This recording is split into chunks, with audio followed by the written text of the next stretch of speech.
नमस्कार दोस्तों। एक प्रश्न मेरे हमेशा से ज़हन में आता है और बच्चे पूछते भी हैं इस बात को लेके कि आखिर हम असफल होते क्यों हैं? रीज़न क्या है इसके पीछे? और इसका जवाब देना मैं इसलिए ज़रूरी समझता हूँ कि अगर हम वो ऐसी कुछ गलतियाँ कर रहे हैं, और कई बार व्यक्ति जब गलती कर रहा होता है तो उसको अंदाज़ा नहीं होता कि वो गलती वाक़ई में वो कर रहा है। उसके लिए वो ठीक पद्धति होती है। लेकिन जब उसको जानने को मिल जाता है कि वो गलती कर रहा है, तो कुछ बच्चे उसको सुधार लेते हैं, अधिकतर नहीं सुधारते उसको। तो इसलिए मैंने सोचा कि इस विषय पे हम अगर थोड़ी बात करें तो एक उस वर्ग को फ़ायदा हो सकता है जिसको नहीं पता कि वो वाक़ई में गलती कर रहे हैं।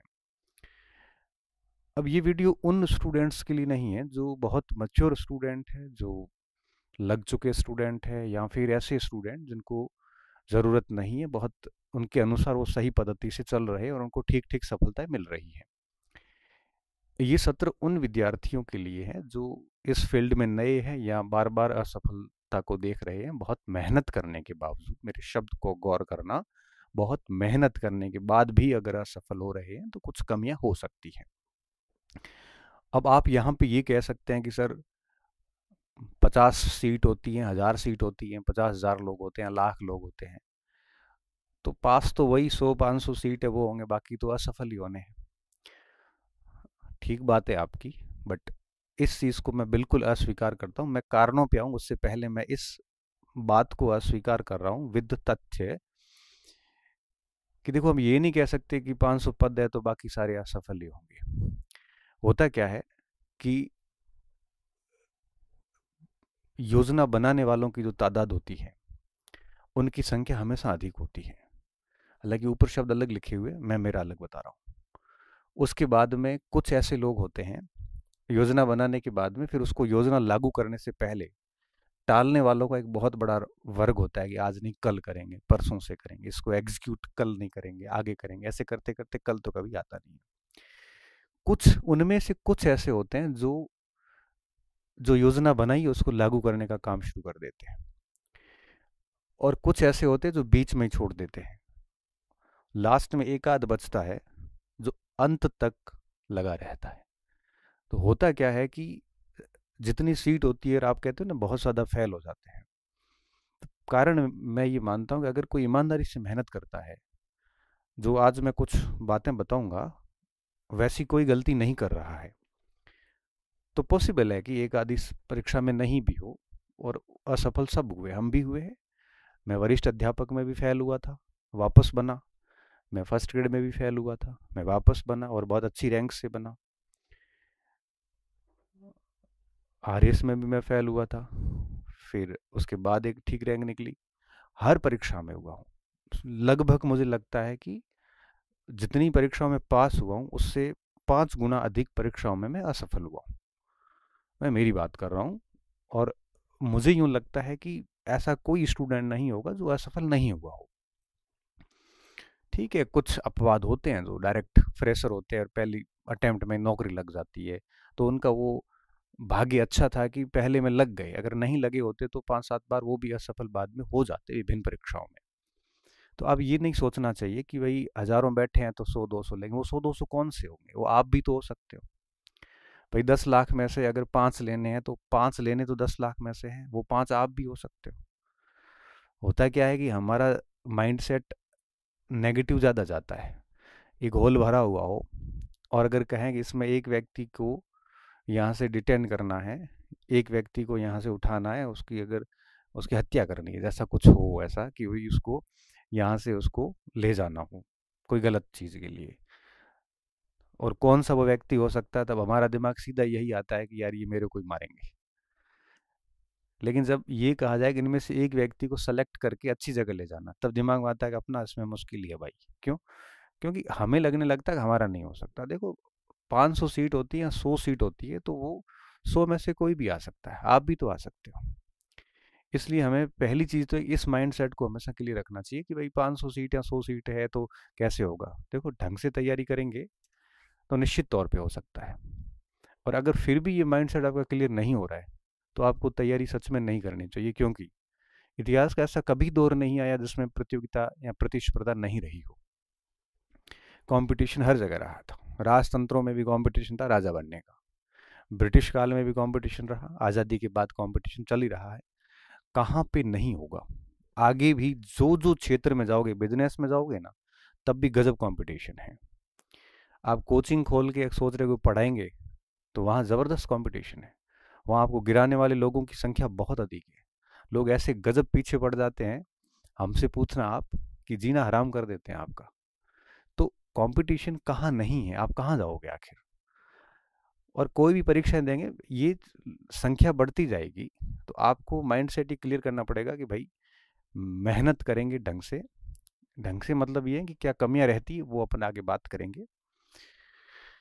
तो निश्चित तौर पे हम एक आध वैकेंसी में असफल हो सकते हैं, दूसरी तीसरी में आराम से हो जाते हैं। बस कुछ बातों का ध्यान रखना, उन्हीं बातों पे मैं आज बिंदु है वो आपके साथ साझा करूंगा। ये क्या है? ये तो ठीक है, एक मुझे कहीं से फोटो दिखा कि एवरीवन हैज़ एन आइडिया। हर व्यक्ति के पास एक विचार होता है। इन लोगों के पास में क्रिटिसाइज करने का है, क्योंकि आलोचक दुनिया में सबसे अधिक संख्या होती है तो आलोचकों की होती है। मैं कोई भी काम करूंगा, मेरे प्रशंसक कम होंगे और घात लगा के बैठे हुए लोग बहुत अधिक होंगे कि मैं कब गलती करूं और मेरे ऊपर अटैक किया जाए। तो ऐसे लोगों की तादाद हमेशा 1:10 होती है। एक शुभचिंतक होता है तो 10 लोग इस टाइप के होते हैं, जो आपके सामने तो नहीं करेंगे, आपकी पीठ के पीछे क्रिटिसाइज भी करेंगे, आपको बदनाम करने की कोशिश भी करेंगे। वो आपके परिवार के लोग भी हो सकते हैं, वो आपके साथ नौकरी करने वाले लोग भी हो सकते हैं, वो आपके प्रतिद्वंद्वी भी हो सकते हैं, वो आपके बहुत सारे यूँ है कि आपके विरोधी खूब होते हैं। तो ये काम होता है, और यही वो लोग होते हैं कि आपकी गलती का इंतज़ार कर रहे होते हैं। किसी के पास आइडिया होता है टालने का, कामों को प्रोक्रेस्टिनेट जैसे हम कहते हैं, कि मोस्टली यही होता है कि टालते रहते हैं, दूसरे पर टालते रहते हैं, वो कभी होता नहीं है। कुछ होते हैं जो आइडिया जनरेट करने वाले होते हैं, कुछ होते हैं जो प्लान ही करते हैं, और कुछ होते हैं जो एक्शन लेते हैं। एक्शन लेने वालों की संख्या इस दुनिया में बहुत कम है। तो मस्त रहिए और कुछ बातों का ध्यान रखिए। हो सकता है मैं गलत भी हूँ, परंतु मैं बात साझा करूंगा कि कहाँ गलती हमारे से हो रही है। पहली चीज, आज का विद्यार्थी क्या क्या गलतियां कर रहा है, जो मैं समझ पा रहा हूँ। आप अपने दिल पे मत लेना, आप अच्छे से सुनना। अगर लगे आपको कि आप इसमें से कोई गलती नहीं कर पा रहे, तो मैं आपको बहुत विश्वास के साथ कह सकता हूँ कि आप आने वाले कुछ ही समय में बहुत अच्छी जगह पे होंगे। देखो, ये बात केवल सरकारी नौकरी की नहीं है, ये बात जीवन के हर हर जगह की, हर स्तर की है। क्योंकि मैं बात स्टूडेंट से कर रहा हूँ, तो मैं यहाँ पे जॉब की बात करूंगा, मैं उन परीक्षाओं की बात करूंगा जिनकी आप तैयारी कर रहे हैं। बाकी लागू जीवन के हर क्षेत्र में होती है। देखिए, सबसे बड़ी गलती हमारे से कहाँ हो रही है? पहली चीज, हम जब भी कभी पढ़ते हैं, तो हम आधा अधूरा पढ़ते हैं, हम पूरा पढ़ने की आदत नहीं है। और आधा अधूरा, आधा पढ़ने का नुकसान क्या है? नुकसान ये होता है कि न तो हम कॉन्फिडेंस हमारे में आता है कि भाई हमने पूरा अच्छे से कर रखा है, और न वापस वो पढ़ा जाता है क्योंकि मन में आता है कि पढ़ा हुआ है। आधा अधूरा पढ़ने का तात्पर्य क्या है? तात्पर्य ये है कि जैसे कोई पुस्तक ली, तो उसको पूरा नहीं किया, बीच में छोड़ दिया। जैसे कोई अध्याय लिया तो पूरा पढ़े बिना उसको छोड़ दिया बीच में। कोई विषय लिया तो पूरा पढ़े बिना उसको छोड़ दिया। किसी परीक्षा का सिलेबस लिया, पूरा पढ़े बिना उसको छोड़ दिया। बीच में नहीं छोड़ना चाहिए। मुझे लगता है कि आधा अधूरा की बजाय हमेशा पूर्णता की नीति रखिए। आपने कोई पुस्तक उठाई है तो लास्ट पेज तक जाइए आप। आपने कोई सिलेबस उठाया, लास्ट पेज तक जाइए आप। तो सबसे बड़ी बात यह कि हम है वो पढ़ना जब भी होता है, हम आधा अधूरा पढ़ के छोड़ देते हैं, तो फिर ना तो वो याद होता है, और न वो अपढ़ा हुआ रहता है कि भाई इसको मैं बाद में पढ़ूंगा, वो भी नहीं रहता, वो बीच की घास हो जाती है पूरी। आज की विद्यार्थी की सबसे बड़ी समस्या ये है। दूसरी बात, वो सुनते भी आधा अधूरा ही है। सुनते भी कैसा है? आधा सुनते। जब मैं कोई बात कर रहा हूं, तो बीच में ही उसको आधा सुनने के बाद ही अपना कंसेप्ट बना लेते हैं। इसलिए कहते हैं कि बात को भी पूरा सुने आप। जब तक पूरा नहीं सुनोगे, पूरा नहीं पढ़ोगे, तब तक निश्चित तौर पे आप कभी अपना कंसेप्ट क्लियर नहीं कर सकते। तो अगर आप किसी शिक्षक से पढ़ रहे हैं या आप किसी मार्गदर्शक की बात को सुन रहे हैं या घर वालों की बात को सुन रहे हैं या शिक्षक की बात को सुन रहे हैं, तो सुने भी उसको पूरा और पढ़े भी पूरा। ये आम गलती है जो हम लोग करते हैं। इसलिए पहली चीज़ ये ध्यान रखिए कि जब भी कोई टॉपिक पढ़ो, किताब पढ़ो, सिलेबस पढ़ो, उसको बराबर तरीके से ये समझ के पढ़ो कि उसको पूरा करना है। अगर आप पूरा नहीं पढ़ते हैं तो उसके बहुत ज़्यादा लॉस आ जाते हैं। तीसरी कमी कहाँ आती है? हम पाठ्यक्रम का एक बहुत बड़ा हिस्सा छोड़ देते हैं। पाठ्यक्रम का हिस्सा छोड़ने का नुकसान क्या है? देखिए, जैसे फर्स्ट ग्रेड की कोई तैयारी कर रहा है, तो वो फिर गणित है, इंग्लिश है, विज्ञान है, कोई ये छोड़ देता है, कोई मैनेजमेंट छोड़ देता है। ऐसे करते करते 75 क्वेश्चंस में से 10 15 20 का हम छोड़ देते हैं। कोई ये कह के छोड़ता है कि मुझे आता नहीं। ठीक है, नहीं आता तो करना पड़ेगा, क्योंकि लेने तो कम ही है, आपको ही पता है। तो फिर उसमें से वो वही लेंगे जिनको ठीक ठाक आता है। कुछ ये कह के छोड़ देते कि ये तो मुझे आता है, मैं बाद में देख लूंगा। कोई यह कह के छोड़ता है कि इसको क्या देखना है, इसमें से सवाल नहीं आते। बहुत सारे बहाने बना के हम सिलेबस का एक सर्टेन हिस्सा छोड़ देते हैं और 75-80% सिलेबस तैयार करते हैं। अब इसका परिणाम ये निकलता है कि 75-80 तैयार करते हैं तो उसमें से याद कितना रहता है? याद रहता है 60%, क्योंकि जितना पढ़ते हैं उतना सारा याद तो होना नहीं है। अब याद इतना कि अब उसको एग्जीक्यूट करना है। एग्जीक्यूट करोगे तो वो 40% पे आ जाएगा। अब बाउंड्री लाइन पे आ गई सीधे सीधे। तो इससे बेहतर ये होता है, अगर 100% करते हैं तो 80 याद होता है, तो 60% स्कोर हो जाता है। हम लोग क्या करते हैं? पाठ्यक्रम का बड़ा हिस्सा छोड़ देते हैं, और ये सब करते हैं।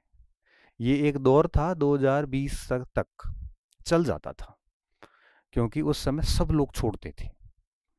तो सब छोड़ते थे तो फर्क नहीं पड़ता। अब क्या है? अब ऐसे बच्चे आ गए हैं जो ब्राइट है एकदम। आईआईटीएंस भी एग्जाम्स में आने लग गए, डॉक्टर आने लग गए। अब वो गणित, इंग्लिश, विज्ञान, कला वर्ग कुछ भी नहीं छोड़ते।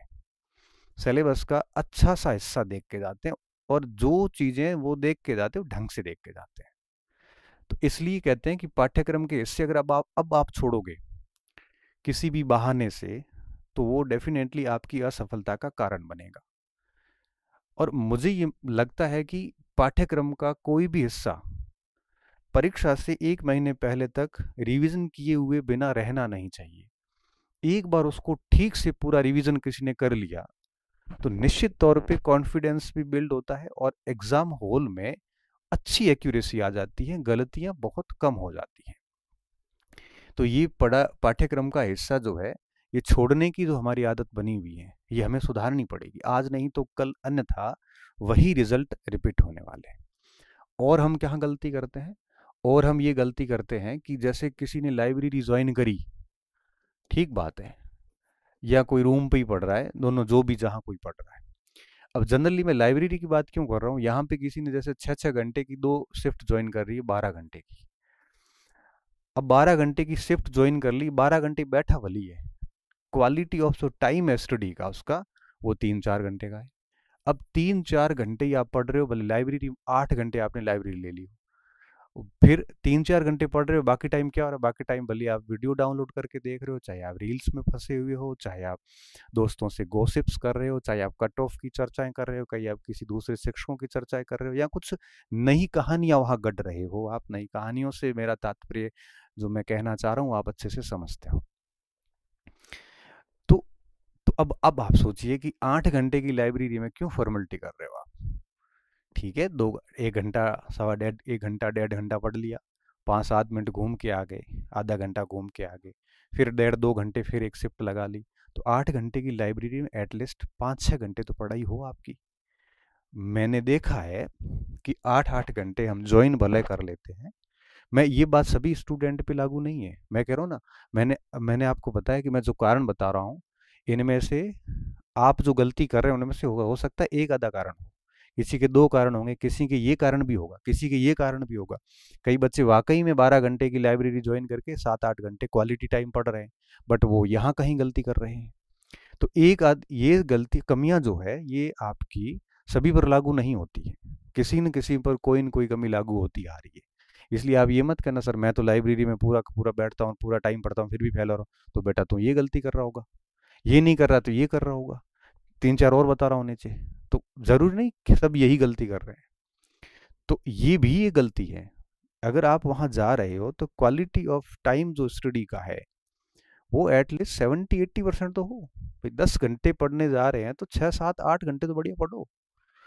और देखा मैंने ये है कि ऐसा करने वाले अंदर 10% ही है, बाकियों के डेरे गर्क में जा चुके हैं। पढ़ाई कम हो रही है और इसके अलावा सब हो रहा है वहाँ पे। यही बात रूम की है, यही बात लाइब्रेरी की है। कहाँ से सफल होंगे? फिर आप भले ही हजारों सिस्टम को दोष दे दो, कोचिंग्स को दोष दे दो, शिक्षकों को दोष दे दो, किताबों को दोष दे दो, कोई फायदा नहीं है। अल्टीमेटली गलती सिर्फ आपकी है। कोचिंग सही नहीं था तो छोड़ देते, दूसरी जगह जाते। किताब सही नहीं थी तो छोड़ देते, किसने मजबूर किया था? शिक्षक सही नहीं था, छोड़ देते। कोई बंधे हुए थोड़ी, एग्रीमेंट थोड़ी है आपके साथ। नोट्स ठीक नहीं थे, छोड़ देते, दूसरे अपना लेते। तो जब चीज सही नहीं लग रही है आपको तो छोड़ दो उसको। अपन बंधे हुए नहीं है किसी से भी। इसलिए इन चीजों का ध्यान रखें कि अगर आप लाइब्रेरी रूम वगैरह कहीं ज्वाइन किया हुआ है तो पढ़ने का जो गुणवत्तापूर्ण समय है वो अधिक होना चाहिए। वो 10 घंटे की लाइब्रेरी में 2-3 घंटे नहीं होना चाहिए। एटलीस्ट 70% टाइम अच्छा पढ़ाई का निकलना चाहिए। और क्या गलती कर रहे हैं इसके अलावा? सामग्री। सामग्री के सामग्री की पूरी यूं कहिए कि दुकान लगा रखी है।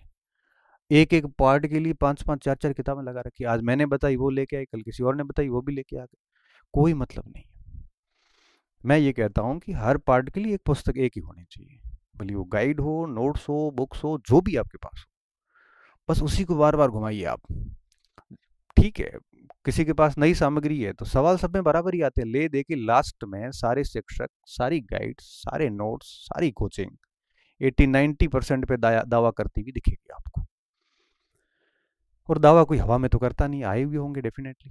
इसलिए मेरा ये आप सभी को सुझाव है कि आप लिमिटेड मटेरियल रखिए, उसी को बार बार पढ़िए। जितना ये फैलाओगे ना उतना उलझोगे आप। गाइडेंस देने वाले दे देते हैं कि 20 किताबें बता दी। किताबें बताना आसान है भाई साहब, उसको पढ़ना पड़ेगा। उसको पढ़ना ही नहीं, उसको याद भी करना पड़ेगा, उसको शॉर्ट भी करना पड़ेगा, ताकि आप एग्जाम से 15 दिन पहले अच्छे से रिवीजन कर सके। अब 15 किताबें लेके बैठे हो, 15 दिन में कैसे रिवीजन करोगे आप? तो लिमिटेड मटेरियल रखें आप और उसी को बार बार पढ़े। होना है तो हो जाएगा उसमें। तो सामग्री आपके पास में कि दुकान पूरी नहीं होनी चाहिए, बड़ी लिमिटेड सामग्री होनी चाहिए। और क्या गलती कर रहे हैं हम? और सबसे बड़ी जो गलती कर रहे हैं वो परीक्षा से 15 दिन पहले, परीक्षा से 15 दिवस या 20 दिवस पहले, ये ऐसा टाइम होता है जो प्रॉपर रिवीजन का टाइम होता है, जब आपको जो कुछ अपनी तैयारी में आपने पढ़ा था उसको पूरा वापस पढ़ने का टाइम होता है। और इस समय हम क्या कर रहे होते हैं? इस समय कोई बच्चा नए टॉपिक लेके आ रहा है, कईयों ने पूरी तैयारी में कहा था लास्ट में देखूंगा, लास्ट में देखूंगा। अब लास्ट में इतना छोड़ दिया है कि लास्ट में 15 दिन में वो टॉपिक देखें, रिवीजन करें, उलझ जाता है। कुछ बच्चे वो लास्ट में छोड़े वाले वो टॉपिक देखने लगते हैं। कुछ स्टूडेंट चले जाते हैं यूट्यूब के ऊपर, चढ़ जाते हैं मैराथन देखने के लिए। वो क्या होता है कि यूट्यूब के ऊपर जब भी कोई परीक्षा आने वाली होती है तो 1-2 महीने पहले उसका माहौल बनाया जाता है। फिर माहौल ऐसा सेट होता है मार्केट के, यूट्यूब की दुनिया पे, कि बच्चे सोचने लगते हैं कि यार मैंने ये अगर यूट्यूब नहीं देखा तो मैं पीछे रह जाऊंगा। और सारे उस पे आ जाते प्रश्नोत्तरियों पे, और सब कुछ कंटेंट छोड़ छोड़ा के। अब वो 10-10 घंटे, 15-15 घंटे उस पर बैठे। ऐसे भी होते हैं। जिस समय आपको अपनी सामग्री को वापस रिवीजन करने का वक्त आया, उस समय आप प्रश्नोत्तरियां देखने लग गए। और इन प्रश्नों का परीक्षा के प्रश्नों से सीधे तौर पे कोई संबंध नहीं होता, क्योंकि जो 10 घंटे में आप जो 100 प्रश्न देखोगे, वही 100 प्रश्न आप अपने रूम में बैठे बैठे 1 घंटे में कर सकते थे।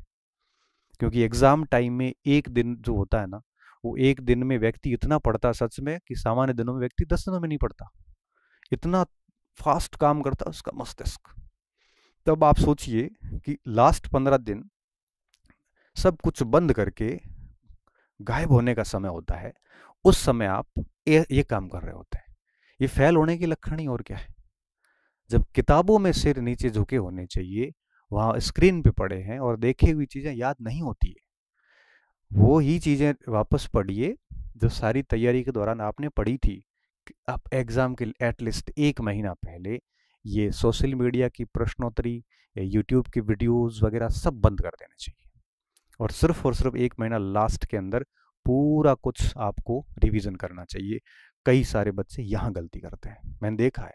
यूट्यूब के उस माहौल से बचना चाहिए। मुझे पता है मेरी चीज़ों का असर अधिकांश वर्ग पे नहीं होगा, लेकिन मैं फिर भी कहूँगा क्योंकि मुझे ऐसा कहते हुए खुशी होती है कि मैंने आपको चेता दिया था, फिर नहीं माने तो ये आपकी समस्या है।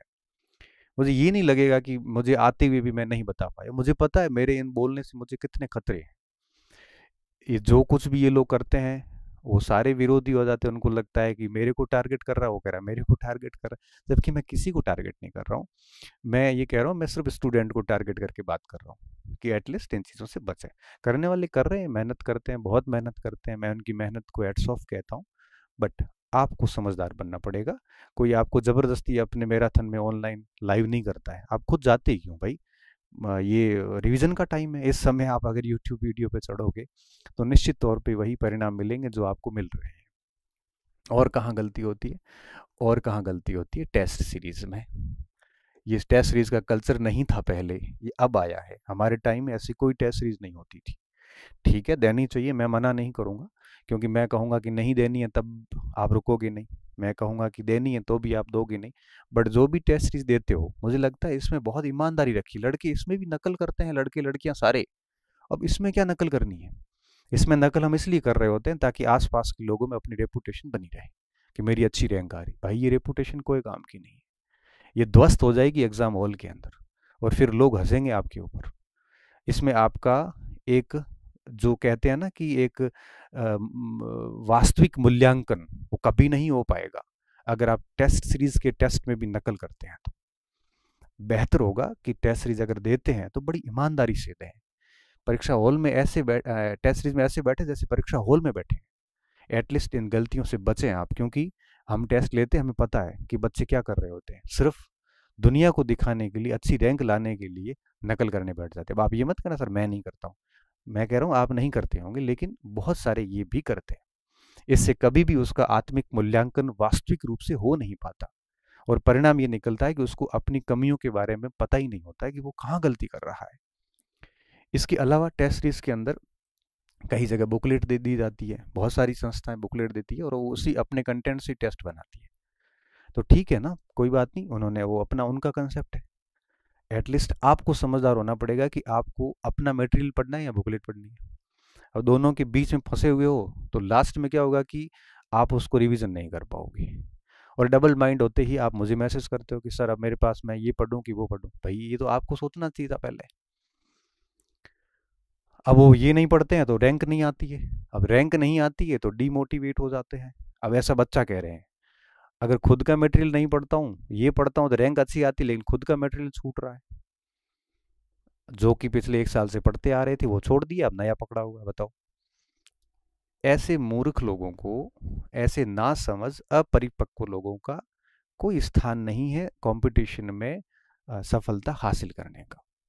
समझदार और परिपक्व होना जरूरी है, मेहनती होने के साथ साथ, बुद्धिमान होने के साथ साथ समझदार और परिपक्व होना भी जरूरी है। अन्यथा एग्जाम हॉल में भी अगर मान लो बहुत टफ पेपर आ गया, तो भी उसको नहीं पता कि उसको कितने सवाल करने पड़ेंगे ऐसे पेपर्स में।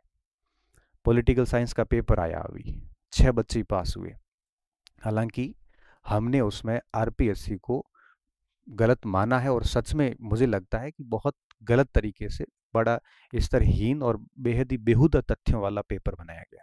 जिसने पढ़ा उसको पता है। कईयों ने कोचिंग को टारगेट किया, कईयों ने मेरे को ही टारगेट किया कि नोट्स हो वगैरह में आई नहीं। भाई मैं तो पॉलिटिकल साइंस पढ़ाता नहीं, मैं इतिहास पढ़ाता हूँ, और मेरे नोट्स में 90% सवाल आए हुए, मैंने यूट्यूब पे वीडियो डाल रखे हैं।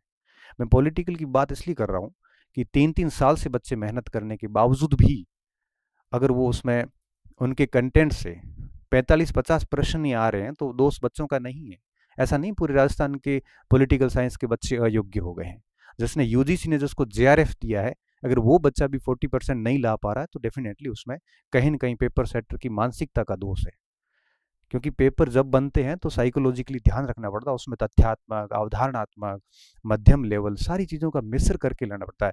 ध्यान रहे, परीक्षाएं चयन के लिए होती है, रिजेक्शन के लिए नहीं होती है, सिलेक्शन के लिए होती है। तो आपको सेलेक्ट ही करने हैं ना, तो रिजेक्ट थोड़ी करने सारे, रिजेक्ट ही करने होते हैं। तो 10 साल ही आप सभी को रिजेक्ट कर सकते हो, क्योंकि किसी भी विषय का अंत नहीं होता। ऐसे पेपर्स इन सारी चीज़ों से बाहर है, ठीक है। लेकिन जब बहुत कठिन पेपर आते हैं तो मुझे लगता है कि बच्चे को थोड़ा समझदार होना पड़ेगा कि एटलीस्ट 40% का कोटा पार कर ले बस। उसके बाद में अब उसमें 150 से 150 करने की जरूरत नहीं है। 40% का कोटा कैसे पार करना है, कठिन पेपर में भी अगर थोड़ी बुद्धि लगा के, धैर्य रख के और बहुत अच्छे से करे तो संभव है कि पास भी हो जाए, नहीं तो बिल्कुल ही फेल हो रहा है। तो समझदार होना बहुत जरूरी होता है। तो टेस्ट सीरीज में एटलीस्ट आप इन चीज़ों से बचें। और क्या क्या गलतियां होती है हमारे से, ये गलतियां तो होती होती, इसके साथ साथ में कई बार हम विद्यार्थी होने के साथ साथ में वकील होते हैं। हम क्या बन जाते हैं, वकील बन जाते हैं। जो कोई मेरा वकील है, कोई किसी और कोचिंग सेंटर का वकील है। अब जो मेरा वकील है वो दूसरों को गालियां निकाल रहा है। दूसरों के वकील, भाई देखो, किसी को कुछ नहीं मिलना, टाइम खराब आपका हो रहा है। अगर आप किसी और शिक्षक को गालियां निकाल रहे हैं, उसकी आलोचनाएं कर रहे हैं, उसको कोई फर्क नहीं पड़ेगा आपकी इन आलोचनाओं से। और जिसके लिए आप उसको गालियां नहीं कर, वो भी आपको कोई पैसे नहीं देगा, क्योंकि वो अपना कारोबार कर रहा है। बेहतर है सभी का सम्मान करें, और जिससे पढ़ना है उसे पढ़ते जाए, नहीं पढ़ना है तो छोड़ दें। इसलिए अपना समय खराब मत करो, अपनी ऊर्जा को यूटिलाइज करो। ऐसे चीज़ों में ऊर्जा खराब करने से कोई फर्क नहीं पड़ता। मैं मोदी जी को कितनी गालियां निकालूंगा ना, मोदी जी को कोई असर नहीं होता है। वो अपना काम कर रहे हैं, प्राइम मिनिस्टर ऑफ इंडिया, क्या दिक्कत है उसको। आप सोशल मीडिया पे देखो, कई बहुत वाहियात लिखते हैं, कोई फर्क नहीं पड़ता उनको। सेम सेम स्थिति है। आप मेरे बारे में कहीं पे भी कुछ बोलोगे, मुझे कोई असर नहीं होता। क्यों? क्योंकि मुझे पता है मैं गलत नहीं। शुरुआत में मुझे भी होता था असर, और आज मैं मेरा काम कर रहा हूँ, ठीक है ना। 1000 में से अगर 100 लोग गालियाँ निकालेंगे तो कोई ठीक है। उसकी वो जिसकी सोच है, जिसके पास जैसे संस्कार है, जिसके पास जैसे शब्द है, वो वैसे ही बोलेगा। कहीं फर्क नहीं पड़ता मुझे। कई बार मेरे पास ऐसे स्क्रीनशॉट आते हैं, जब मैं मेरे बारे में कोई आलोचना छोटी मोटी की हुई, हालांकि कम होती मेरे बारे में, फिर भी आती है, तो मैं उसको कहता हूँ, अरे मरने था, क्या फर्क पड़ता है। जिसकी जैसी सोच है, जिसके पास जैसे शब्द है, जिसके पास जैसे संस्कार है, वो वैसे ही बोलेगा। कई बार मेरे पास ऐसे ऑडियो रिकॉर्डिंग आती है। कई बार कोई मेरे साथी कहीं मेरे बारे में बोल रहे होते हैं, Ganpat Singh is not a good human being, as a good human being, कई बार ऐसे सुनने को मिलता है। मुझे कोई फर्क नहीं पड़ता। क्यों? क्योंकि मुझे पता है कि मैं क्या कर रहा हूँ, बस इससे अधिक मैं कोई जानता नहीं हूँ। और विद्यार्थी मेरे बारे में कभी ऐसा बोलेगा नहीं। और बाकी बोलते हैं तो उनका, उनकी माइंड सेट है, हम किसी को चेंज नहीं कर सकते। तो सभी के होते हैं आलोचक वगैरह। तो आप लोगों को भी कोई आलोचना कर रहा है आपकी, तो कोई बात नहीं, करने दो ना। बढ़िया बात है, आप काम कर रहे हो इसलिए आलोचना हो रही है, अदरवाइज नहीं होती। ठीक है ना। तो आप लोग इन चीज़ों से बचें, किसी के भी वकील ना बने, अपना समय जो है वो सदुपयोग करें। ठीक है। और एक और कमी जो हमारे में देखने को मिलती है, वो है सातत्य। ये नहीं है बिल्कुल। सततता जैसे हम कह सकते हो, सीधे गलत शब्द है सततता। मतलब आप कंटिन्यूसली कह सकते हो, कंसिस्टेंसी कह सकते हो। परीक्षा तक हम नहीं पढ़ते, हम बीच में तैयारियां छोड़ देते हैं। अब जिस स्टूडेंट ने सिलेबस को ढंग से समझ लिया, ठीक से पढ़ लिया, अच्छे से सुन लिया, अच्छे से पूरा पाठ्यक्रम पढ़ लिया, लाइब्रेरी वगैरह का अच्छे से यूटिलाइज कर लिया, लिमिटेड सामग्री को रखा, परीक्षा से 1 महीना पहले पूरा बढ़िया रिवीजन किया, टेस्ट सीरीज को बड़ी ईमानदारी से दिया, इन सारी चीज़ों से दूर रहा, और परीक्षा तक लगातार एक ही टारगेट को फोकस करके लगा रहा, बिना कोई माहौल बनाए हुए, क्योंकि माहौल का जमाना है इस समय, तो वो बच्चा 1 या 2 अटेम्प्ट के अंदर अंदर अपना काम जमा लेगा। बाकी फेल होते रहेंगे, असफलताएं होती रहेगी, किसी और के ऊपर गढ़ते रहेंगे हम, कोई फायदा नहीं है। मेरी यही बात मैं कहना चाह रहा था आपको। तो मुझे उम्मीद है कि ये चीज़ें आपको कहीं ना कहीं फ़ायदा देगी और आप इन पे काम करेंगे। मैं आपके भविष्य की, उज्जवल भविष्य की शुभकामनाएं प्रेषित करता हूँ। बस काफ़ी दिन हो गए थे कि बात नहीं करी थी आपसे। अभी करंट पढ़ा रहा हूँ, समीक्षा ले रहा हूँ, सारी चीज़ें ले रहा हूँ, लेकिन ऐसे मार्गदर्शन की बात नहीं हुई थी। तो मैं एक बार फिर चेता रहा हूँ कि अगर इनमें से कोई गलती कर रहे हो तो बेटा आप सुधार लीजिए। अगर नहीं कर रहे हो तो अच्छी बात है, आप डेफिनेटली पास हो जाएंगे। मेरा किसी से कोई द्वेष नहीं है, मैं मेरे काम में लगा रहता हूँ, ठीक है। बच्चों से बात करना, बच्चों को सही दिशा दिखाना, ये मेरा हमेशा से आदत रही है और शुरू से यही कर रहा हूँ। कड़वा बोल देता हूँ, बहुत अच्छे, बहुत अधिक सच्चाई बोल लेता हूँ कई बार। इस वजह से कई लोग हैं वो खिलाफ भी हो जाते हैं, लेकिन मुझे फ़र्क नहीं पड़ता कि मेरे सच बोलने से अगर कोई खिलाफ होता है तो कोई बात नहीं, होते रहो। और हाँ, एक शिक्षक होने के नाते मैं समय समय पे ये बोलता रहूँगा। तो बहुत बहुत धन्यवाद विद्यार्थियों, अच्छे रहिए, मस्त रहिए। और हाँ, अगर ये वीडियो आपके काम का नहीं, आपको लगे कि ये बातें हम ऐसी गलतियाँ नहीं कर रहे हैं, तो मस्त रहिए और इग्नोर करिए और अच्छे से आप जैसा चल रहे हैं वैसे चलते रहिए। धन्यवाद।